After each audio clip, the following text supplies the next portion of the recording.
one other area that I wanted to just touch on as well, and it was on the dailylife.com.au website. There was a great little article, and it's got to do this. This is more about your entertainment, so music, movies, TV shows, etc. So we had so many decades of it didn't really matter what medium it was, vinyl, tapes, VHS, DVD, whatever. You were buying a physical medium that you would then put into a player. That was the concept. And there was actually a culture around that, because you would then spend lots of time going into your favorite store or whatever and, developing your collection, so to speak. And although there's a bit of a retro aspect to that at the moment, vinyl's making a bit of a comeback and, all that sort of thing. There's still the fact that for the mainstream, they're probably going straight to Spotify or Apple Music for their music. They just pay a monthly fee and they can get access to anything that's ever been created, well, for the most part, kind of thing. Or you buy a Netflix subscription and you can get whatever movies have been created. And again, it's not quite there yet, but you can see that it's going to be very soon. Yeah. So why would you have all these DVDs sitting around? Why would you have all these CDs? And it's a generational thing. Like I said, anyone over, that's 15 or younger probably couldn't care less about having a CD collection. Whereas ours, we like having the thing on the shelf, and we can, when people come over and say, oh, you've got, this album and that album, that's a generational thing.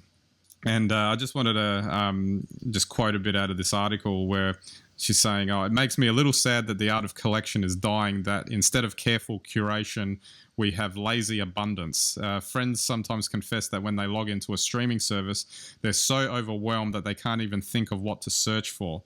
And I know these services don't necessarily have all that much in the way of obscure indie music or some of the lovely rarities that we prize so highly, but with literally millions of songs on offer, even they wouldn't be stuck for choice. And I think that's an interesting thing. It's like, do you say goodbye to your collections then if basically you just press a button and you've got access to everything that was ever created? Well, once again, this is a very interesting question. I had a lot of friends who were in bands and made great music, and I've digitized that and put it into iTunes as part of my collection. You'd never find that music on Spotify. Yeah. That's not a bad thing.